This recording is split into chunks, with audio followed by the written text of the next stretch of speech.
함께 보실 하나님의 말씀은 룻기 1장 19절로 22절 말씀입니다. 구약 성경 403페이지에 있습니다. 룻기 1장 19절로 22절 말씀. 저와 여러분이 한 절씩 교독하고 22절은 함께 읽도록 하겠습니다. 이에 그 두 사람이 베들레헴까지 갔더라. 베들레헴에 이를 때에 온 성읍이 그들로 말미암아 떠들며 이르기를 이가 나옴이냐 하는지라.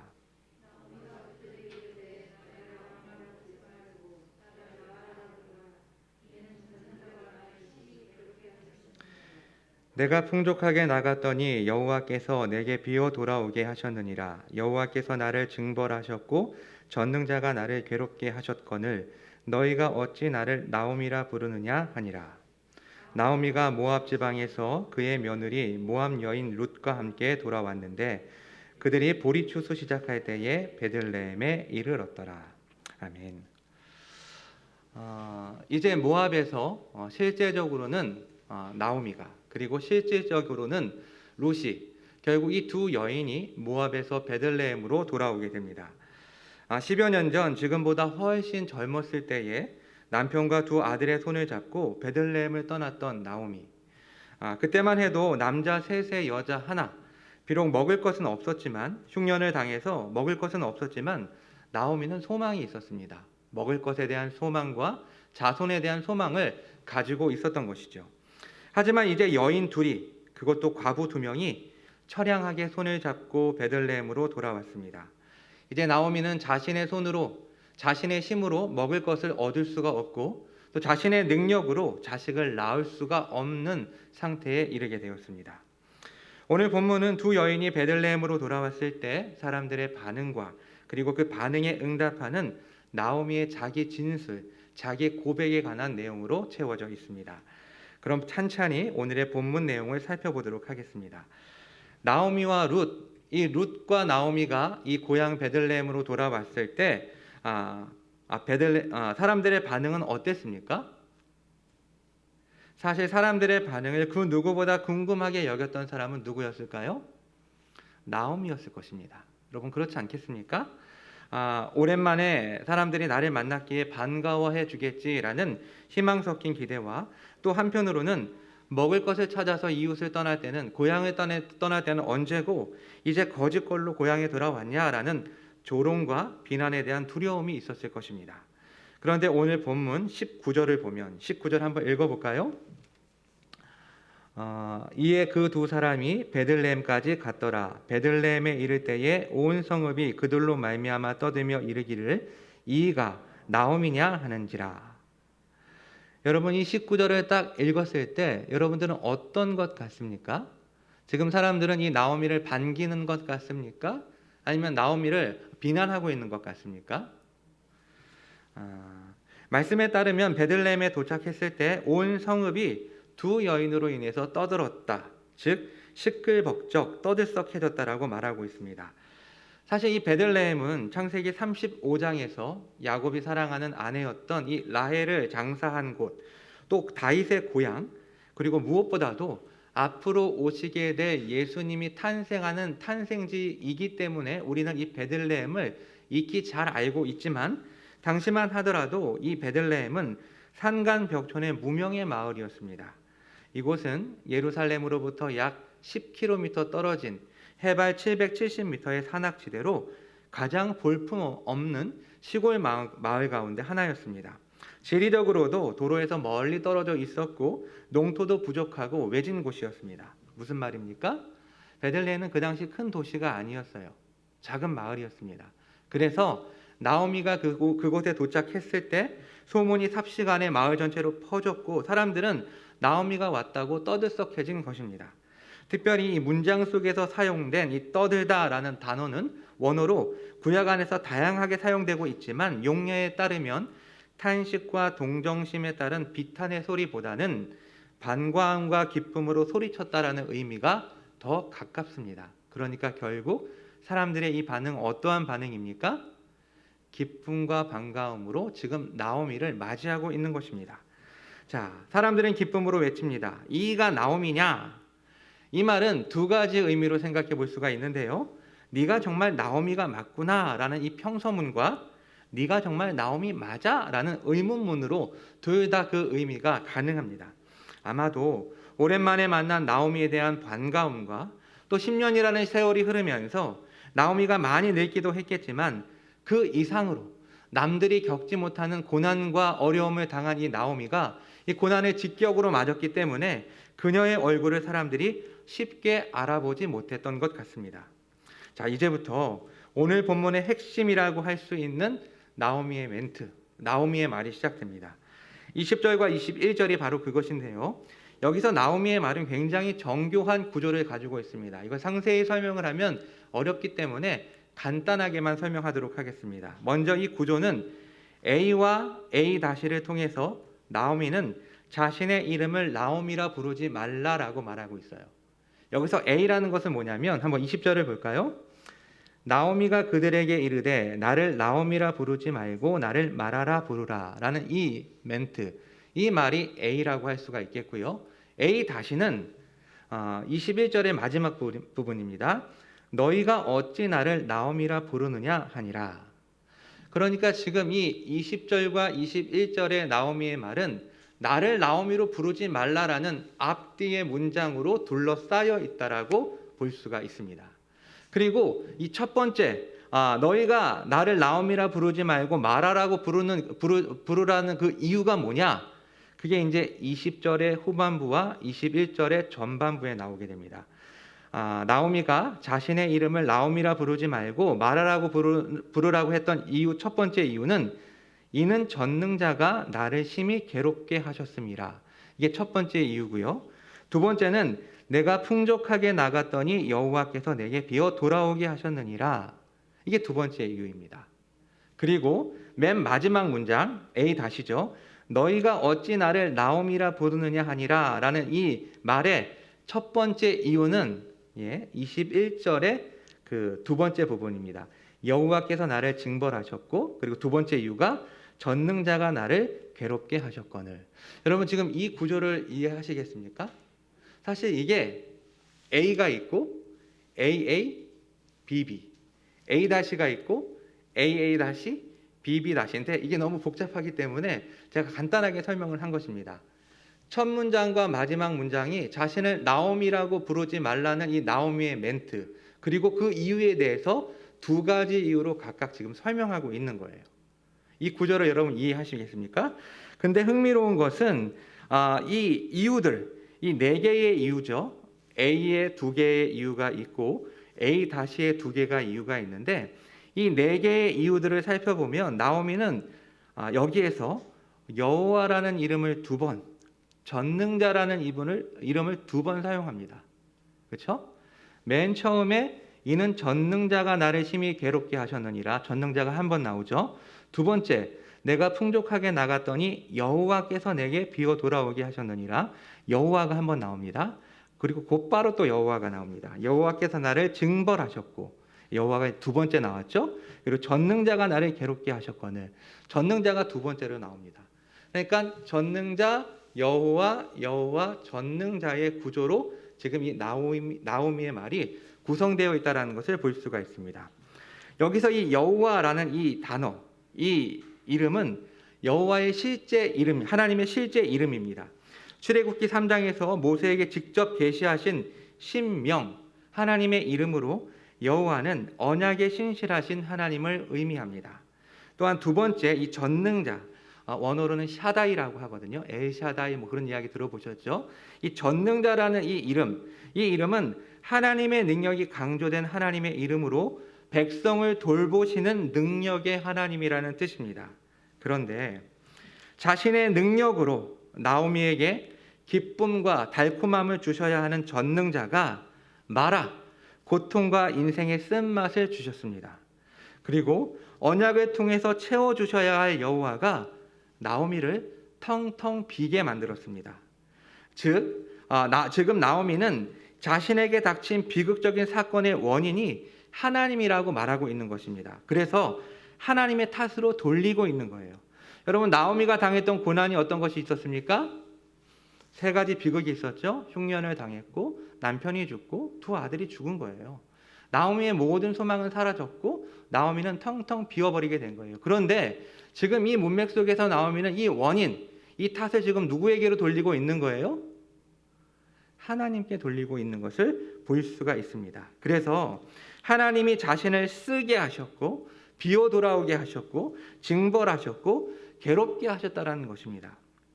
사랑하는 성도 여러분, 우리는 이 나오미의 이 고백, 이 나오미의 절규를 어떻게 이해해야 할까요?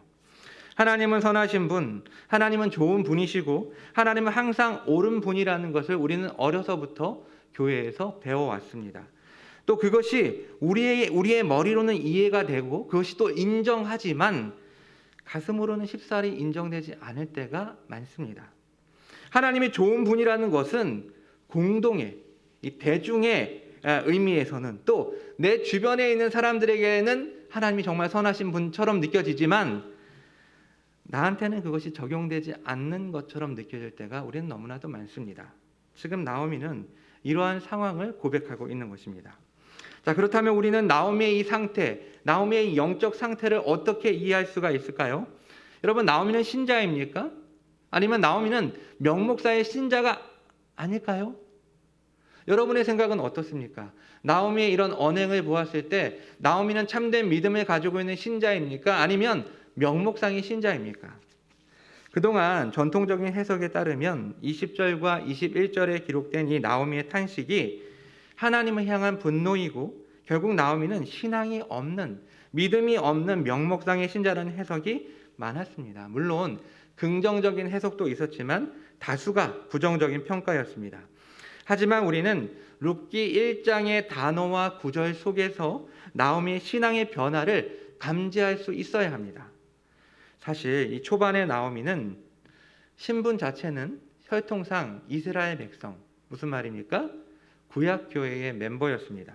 그래서 지적으로는 아브라함의 하나님, 이삭의 하나님, 야곱의 하나님, 곧 자신들과 언약을 맺으신 하나님이라는 사실, 그리고 구약 성경을 통해 계시된 하나님을 알고 있었고 생활 속에서도 이스라엘 백성으로서 제사법과 절기를 지키는 사람, 그래서 오늘날로 친다면 신자라는 자기 정체성을 가지고 교회 안에서 예배를 드리고 봉사를 하는 평범한 신자라고 생각해 볼 수 있습니다. 하지만 그녀의 사고를 보면, 그녀가 가지고 있는 마인드를 보면 건강한 신앙인이라고 보기는 어려웠던 것이 사실입니다. 특별히 여러 가지 선택과 결정, 물론 룻기의 기자는 이 나오미의 선택에 별다른 이야기나 어떠한 평가를 내리고 있지는 않지만 당시 가나안 풍습에 따라서 자녀들의 이름을 짓는 것, 제가 첫 번째 시간에도 이야기를 했죠. 말론과 기론이라는 이름의 뜻은 병약함과 죽음이라는 뜻이에요. 왜 이러한 이름을 지었는가? 자식에게 이름대로 된 거 아닙니까? 근데 사실 이것은 그 당시 가나안 풍습에 따라서 액땜을 하기 위해서 자녀의 이름을 이렇게 지었다라는 거예요. 또한 며느리들을 돌려보내려는 이 과정 속에서 불신앙적인 말들이 있었어요. 어머니의 집과 남편의 집, 곧 이방 나라로 돌아가서 남편의 위로를 받으라. 이 말은 곧 하나님 외에 다른 어떠한 대상으로부터 위로를 받으라는 불신앙적인 표현입니다. 뿐만 아니라 룻을 향해서 너희 백성, 너희 신들에게로 돌아가라 라는 이 말은 거의 결정적인 그런 나오미의 상태를 반영해주는 멘트라고 할 수가 있습니다.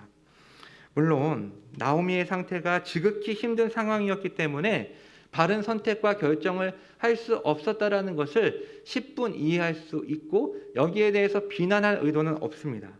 아마도 그녀는 어느 정도 세속적인 마인드를 가지고 종교 생활을 하는 사람이 아니었을까. 이미 가나안 땅에서 오랫동안 거주하면서 이 가나안 사람들의 풍습과 그런 관습에 익숙해진 신앙인이 아니었을까라는 생각을 해보게 됩니다. 그런데 이런 나오미에게 변화가 생깁니다. 지난주 6절에서 여호와께서 자기 백성을 돌보시사 그들에게 양식을 주셨다 함을 들었다라는 이 문장 속에서 돌보다라는 단어의 의미가 무엇이라고 이야기를 했죠? 구약 속에서 이 돌보다라는 의미가 다양한 의미로 사용되고 있지만 이것이 하나님에게 적용될 때, 하나님이 주어로 사용될 때는 하나님이 인간을 방문하다라는 의미라고 말했습니다. 하나님께서 이스라엘 백성들을 긍휼히 여기셔서 그들을 방문해서 그들에게 양식을 주셨지만 개인적으로 하나님께서는 나오미를 돌보시사 나오미에게 방문하셔서 그녀에게 긍휼을 베풀어 주신 것입니다. 우리는 이것을 어떻게 알 수가 있을까요? 저는 지난 시간 이 돌아오는 이야기, 모압에서부터 이 베들레헴으로 돌아오는 이야기 속에서 한 사람이 떠올랐습니다. 물론 지난 시간에 나누지 못했지만 이 한 사람은 그럼 누굴까요? 그 사람은 예수님의 비유 속에서 예수님의 잃어버린 아들의 비유, 우리가 흔히 말하는 탕자의 비유라고 알려진 이 잃어버린 아들의 비유 속의 둘째 아들입니다. 이 둘째 아들에게 터닝 포인트가 일어난 지점은 어디입니까? 아버지의 유산을 받아서 먼 나라로 가서 허랑방탕하게 재산을 다 탕진해버리고 흉년이 들어서 궁핍하게 되자 다른 사람의 돼지를 치며 삶을 연명합니다. 너무나도 배가 고파서 돼지가 먹는 쥐엄나무 열매를 먹고자 했지만 그마저도 여의치가 않습니다. 이때 아들이 생각합니다. 누가복음 15장 17절로 20절 말씀인데요. 제가 읽어드리겠습니다. 이에 스스로 돌이켜 이르되 내 아버지에게는 양식이 풍족한 품꾼이 얼마나 많은가. 나는 여기서 줄여 죽는구나. 내가 일어나 아버지께 가서 이르기를 아버지 내가 하늘과 아버지께 죄를 지었사오니 지금부터는 아버지의 아들이라 일컬음을 감당하지 못하겠나이다. 나를 품꾼의 하나로 보소서 하리라 하고 이에 일어나서 아버지께로 돌아가니라. 고난과 배고픔 속에서 아들은 비로소 아버지를 떠올리게 됩니다. 이에 스스로 돌이켜 일어나서 아버지께로 갑니다. 물론 예수님께서는 비유 속에서 이러한 말씀을 하지는 않으셨죠. 이 둘째 아들을 하나님께서 돌보시다, 하나님께서 방문하셨기 때문에 그는 돌이켜서 아버지의 집으로 돌아갈 수 있었던 것입니다. 나오미도 마찬가지입니다. 양식을 주셨다라는 이야기를 듣고도 나오미는 계속해서 모압 땅에 머물 수 있었습니다. 차라리 여기서 굶어 죽고 말지, 내가 다시 고향으로 돌아가 봤자 수치와 모욕만 당할 뿐이고 게다가 돌아간들 나에게는 아무런 소망이 없는데 여기서 며느리들한테는 좀 미안하지만 이 며느리들의 봉양을 받으며 살지라고 마음을 먹었을 수도 있습니다. 그러나 나오미는 돌아갑니다. 듣고 일어나서 돌아오고 나옵니다. 제가 지난 시간에 6절과 7절에 나와 있는 5개의 주요한 동사 가운데 4개의 동사가 단수로 표현되었다라고 이야기를 했죠. 그게 바로 다 나오미를 지칭하는 말입니다. 나오미는 자신의 의지를 동원해서 듣고 일어나서 돌아가고 나오고 있는 것입니다. 여러분, 여기서 예수님의 비유 속의 이 둘째 아들과 나오미의 공통점은 무엇인지 아십니까? 뭐가 공통점 같습니까? 고통입니다. 하나님께서는 가끔씩 우리로서는 그 원인조차 알 수 없는 고통을 통해 우리를 다루어 가십니다. 우리를 방문하시는 하나님은 그 고통을 통해서 우리에게 말씀하시는 것입니다. C.S. 루이스는 자신의 책 고통의 법칙에서 이렇게 이야기합니다. 인간의 영혼은 모든 상황이 좋아 보일 때에는 아집을 포기할 생각을 하지 않습니다. 그러나 고통은 고집스럽게 우리의 주목을 요구합니다. 하나님은 쾌락 속에서 우리에게 속삭이시고 양심 속에서 말씀하시며 고통 속에서 소리치십니다. 고통은 기먹은 세상을 불러 깨우는 하나님의 메가폰입니다.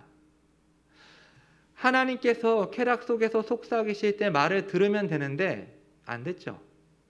양심을 통해서 말씀하실 때 말을 들으면 되는데 안 들어요. 그러니까 하나님께서 어떻게 하십니까? 고통을 주시는 거죠. 고통을 통해서 하나님께서 우리에게 외치고 계시는 거예요. 그렇게 하지 마. 거기서 돌아와. 그거 하면 안 돼. 라고 말씀을 하시는 것이죠. 물론 돌아가기로 다짐한 이후 나오미가 며느리들을 돌려보내면서 불신앙적인 말을 하지만 이것은 하나님이 나오미를 방문하셔서 고통 속에서 그녀를 빚으시며 점차 그녀를 변화시켜가고 있는 과정 가운데 하나라고 볼 수가 있습니다. 그리고 오늘 점차 신앙이 회복되어 하나님을 바라보게 된 나오미는 20절과 21절에서 자신의 고백, 자신의 탄식을 내뱉는 것입니다. 누구를 향해? 하나님을 향해. 사랑하는 성도 여러분, 그렇다면 우리는 오늘 이 나오미의 이 탄식을 어떻게 이해해야 할까요? 오늘 나오미의 탄식은 겉으로는 이가 나오미냐라는 베들레헴 사람들의 표현에 자신을 나오미라 부르지 말라는 응답이지만 실제로는 하나님을 향해 도대체 나한테 왜 그러십니까? 라는 애가를 부르고 있는 것입니다. 여러분, 애가라는 것이 뭘까요? 사실 애가는 겉으로는 불평과 원망을 쏟아내는 것처럼 보이지만 하나님을 신뢰하면서 부르짖는 기도요. 그 이름처럼 슬픈 노래입니다. 즉 겉으로 볼 때는 하나님을 향한 부정적인 탄식처럼 들리지만 실제로는 하나님의 인애에 대한 깊은 확신 가운데 나오는 것입니다. 우리는 최근까지 시편 강해를 들으면서 이 애가를 많이 접했습니다. 사실 시편은 주님을 찬양하는 찬송보다는 오히려 실제로는 더 애가가 많습니다. 마치 우리가 이 세상에서 살다 보면 기뻐할 때보다 고통과 괴로움을 접할 때가 더 많은 것처럼 시편의 구성 또한 그렇습니다. 그 가운데 대표적인 시를 한 편 보려고 하는데요. 한번 시편 88편을 찾아볼까요?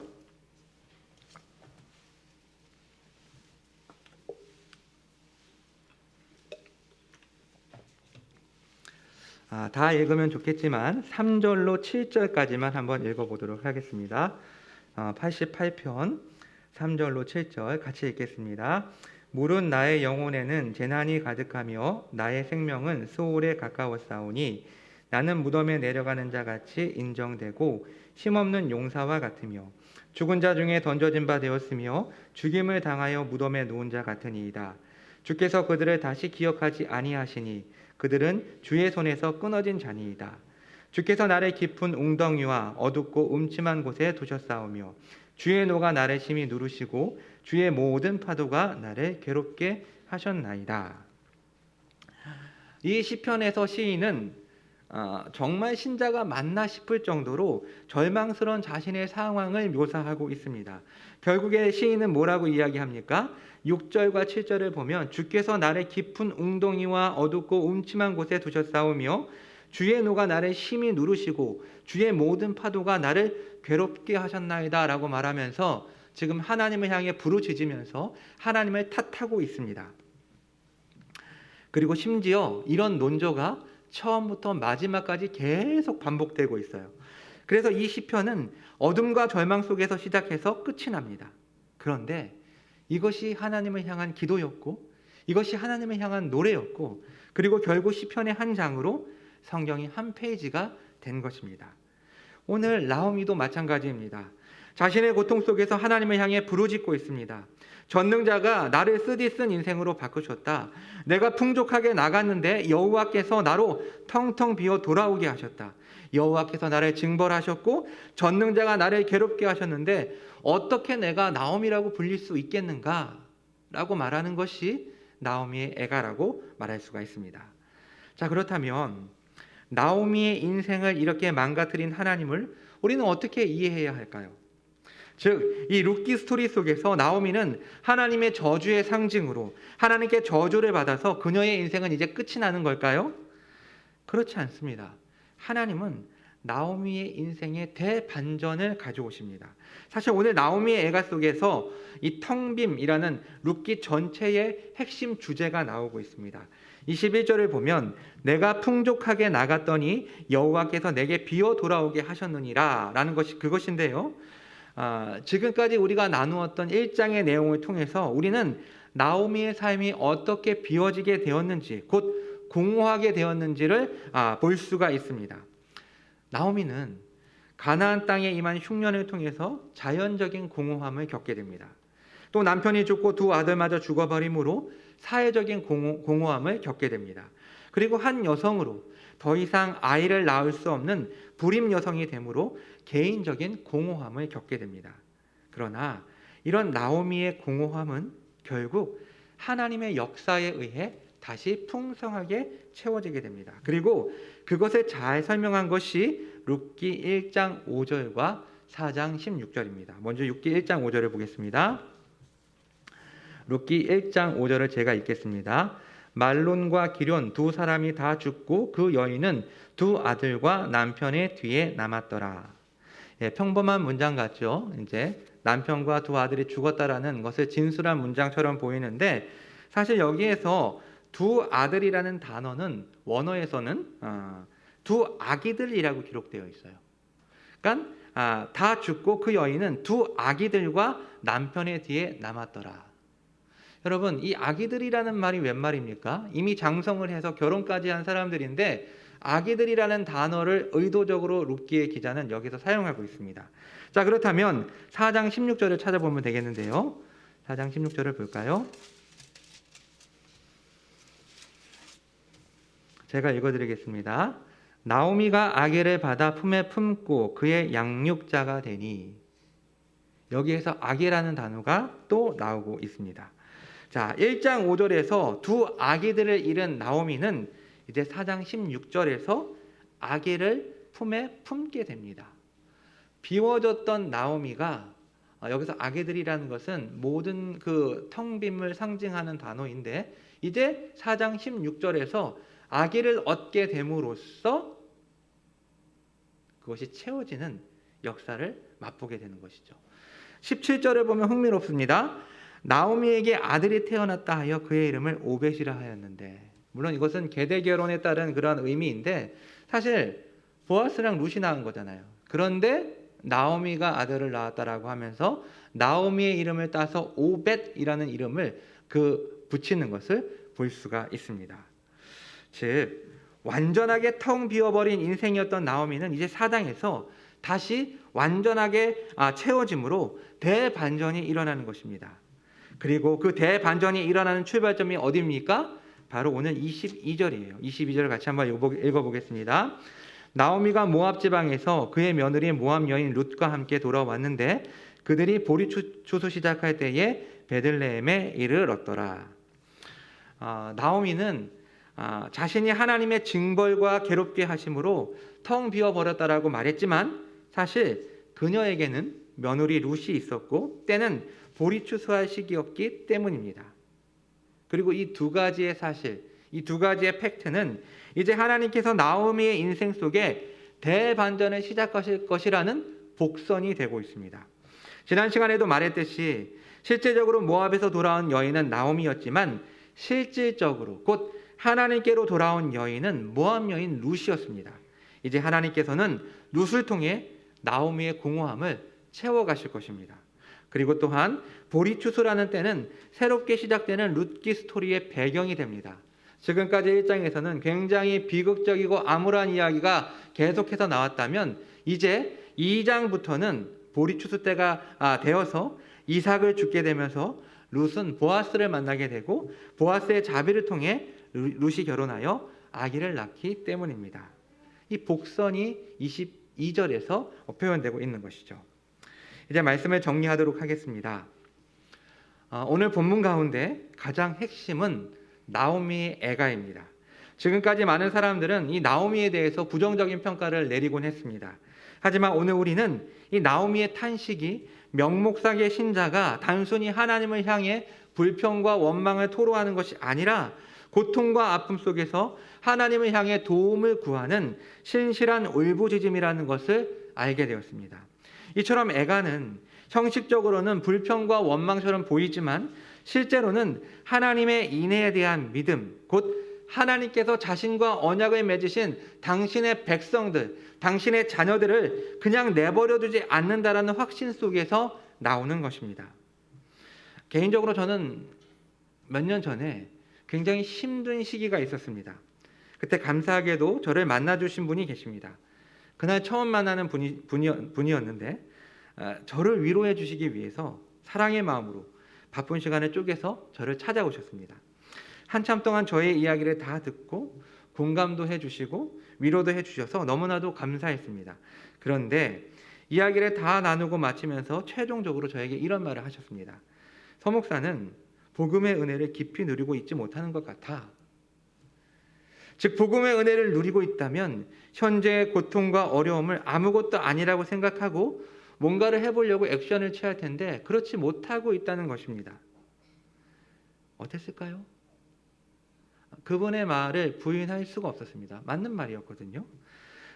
하지만 사실 그 당시 제가 살아있는 이유는 복음 때문이었습니다. 삶을 놓고 싶을 때, 정말 죽고 싶은 마음으로 하루하루를 버티면서 살아가고 있었던 이유는 그렇지만 죽지 않았던 이유는 제가 그동안 알고 있었던 복음, 복음의 은혜가 있었기 때문에 저는 그것을 붙들고 살아있을 수 있었습니다.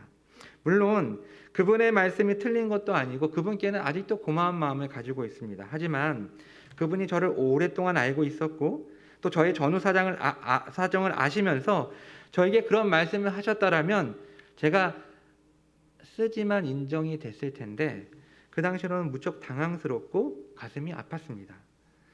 사랑하는 성도 여러분, 그럼 복음을 알고 복음의 은혜 속에 있는 신자는 슈퍼맨처럼 항상 기쁘고 감사가 넘치는 삶을 살아가게 될까요? 물론 그렇습니다. 복음의 은혜 속에 있는데 어떻게 그런 삶을 살지 않을 수가 있겠습니까? 항상 기쁜 삶, 항상 감사가 넘치는 삶, 행복한 삶을 살게 됩니다. 그러나 문제는 아무리 신실한 신자라고 해도 아무리 복음의 은혜 속에 머물던 신자도 일시적으로 그것도 어떠한 이유인지도 모르고 고통을 겪고 고난 속에서 괴로워할 수 있다는 것입니다. 여러분, 우리는 경험적으로 이러한 사실을 잘 알고 있습니다. 우리의 인생에서 달콤한 나오미의 순간보다는 오히려 더 쓰디쓴 마라의 순간들이 우리 인생에는 더 많이 점철되어 있는 것 같습니다. 자, 그렇다면 우리는 이러한 순간에 이 마라의 상태에서 어떠한 모습을 보여야 할까요? 슬픈데도 괴로운데도 기쁜 척, 절망 속에 있지만 희망이 넘치는 척, 불평하면서 또 찬양하는 척, 이렇게 가면을 쓰고 위선적인 모습, 거짓 경건의 모습을 보여야 할까요? 오늘 본문 속에서 나오미는 하나님 앞으로 나와 정직하게 자신을 인정하고 하나님께 자신의 감정을 숨김없이 쏟아놓았습니다. 또한 성경의 애가는 우리가 깊은 어둠의 터널을 통과할 때 나오미처럼 애가를 부르라고 말하고 있습니다. 솔직하게, 진솔하게 주님 앞으로 나와 현재 내가 겪고 있는 고통과 아픔을 부르짖으라고 외치고 있습니다. 자, 그렇다면 우리가 이렇게 하나님께 나와 애가를 부름으로 우리가 얻을 수 있는 유익은 뭘까요? 하나님 앞에 나와서 애가를 부르던 나오미는 하나님의 긍휼로 대반전을 입어서 텅 빈 상태에서 체험을 입게 되지만 사실 모든 신자가 다 이러한 은혜를 입는 것은 아닙니다. 물론 마지막 날 예수 그리스도의 재림 때에 지금까지 존재했던 모든 신자는 완전한 기쁨, 완전한 복락을 누리게 되지만 때때로 어떠한 경우에는 우리의 삶의 마지막 순간까지 이 고난이 계속될 수도 있습니다. 그 사람은 저주받은 인생인가요? 그 사람은 하나님께서 버리신 인생인가요? 그렇지 않습니다. 하나님께서 힘이 없으셔서 하나님께서 사랑하지 않으셔서 그렇게 은혜의 보류를 허락하시는 것은 아닙니다. 우리는 여기서 하나님의 더 큰 이유와 목적이 있다는 사실을 배우게 됩니다. 우리가 그동안 배웠던 하나님은 사랑의 하나님, 선하신 하나님, 신실하신 하나님, 모든 피조물과 피조물의 모든 행동을 보존하시며 통치하시는 만물을 섭리하시는 하나님이시지만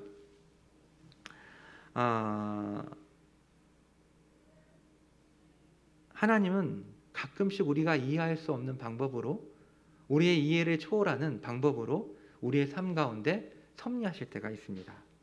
때문에 궁극적으로 하나님은 우리에게 가장 좋은 것을 주시는 분이시지만 그것이 반드시 나오미처럼 우리가 살아있는 동안에 나타나지 않을 수도 있습니다. 그렇다면 우리는 어떻게 이 고난과 고통을 견딜 수가 있을까요? 약속을 바라보고 그것을 소망할 때 이 고난과 고통을 이길 수가 있습니다. 로마서 8장 18절은 이렇게 이야기합니다. 생각하건대 현재의 고난은 장차 우리에게 나타날 영광과 비교할 수 없도다. 그리고 이 말씀은 실제로 이제 머지않아 곧 우리에게 이루어지게 될 것입니다. 사랑하는 성도 여러분, 고통과 고난이 찾아올 때 사실 고통과 고난이 찾아오지 않으면 좋겠지만 이 친구들은 항상 우리가 살아있는 동안에는 계속해서 우리를 쫓아올 것입니다. 그러할 때 우리는 척할 필요가 없습니다. 기쁜 척, 괜찮은 척, 찬양하는 척 할 필요가 없는 것이죠. 오늘 나오미가 하나님 앞에 진솔하게 자신의 상황을 아뢰고 그 고통을 토로했던 것처럼 주님 앞에 나와 그 문제를 해결받고 하나님에 대한 깊은 이해와 또 우리에게 주신 약속을 소망하면서 이 어둠의 터널을 통과하는 저와 여러분이 될 수 있었으면 좋겠습니다. 하나님께서는 결코 우리를 그냥 내버려 두지 않으시고 그 과정 속에서 우리를 빚으시고 만들어 가시고 하나님의 뜻을 우리에게 분명하게 알려주실 것입니다. 그러므로 우리의 상황이 설령 변하지 않더라도 하나님과의 깊은 교제 속에서 하나님의 뜻을 발견하고 이 약속의 말씀을 굳게 붙잡음으로 낙심하고 쓰러지고 넘어지지 않고 더욱더 하나님을 의지하고 하나님을 붙들며 기도하는 저와 여러분이 되길 주님의 이름으로 축원합니다. 기도하겠습니다. 오늘 같이 이 말씀을 생각하면서 기도하기를 원합니다. 애가는 불평과 원망의 형식을 가지고 있지만 하나님을 믿는 신자, 하나님의 인애를 바라보는 신자만이 부를 수 있는 노래입니다. 신자라고 해서 항상 기쁠 수 없고 복음의 은혜를 누리고 있는 신자도 때때로 일시적으로 영적 어둠의 터널을 통과할 때가 있습니다. 그럴 때 위선적인 모습으로 아무 문제가 없는 것처럼 우리가 거짓 경건의 모습이 아니라 깊이 있게 주님 앞에 나아가 하나님과 애가를 부르며 더욱 주님을 붙잡는 신자가 되었으면 좋겠습니다. 이 시간 함께 기도합시다. 주님, 제가 주님 앞에서 위선적인 모습으로 서지 않게 하시고 저의 모든 것을 아시는 주님 앞에 진솔하게 솔직하게 저의 마음을 내려놓고 부르짖는 신자, 애가를 부르는 신자가 되게 해달라고 기도하겠습니다. 거룩하신 아버지 하나님, 저희가 이 신자로 살아가면서 저희 인생에 닥치는 여러 가지 고통과 고난의 문제를 맞닥뜨리게 될 때 저희가 단순한 세상 사람들이 하는 불평과 원망으로 끝나는 것이 아니라 인애의 주님을 바라보며 주님 앞에 애가를 부르며 설 수 있는 신자가 되게 하시니 주님 감사를 드립니다.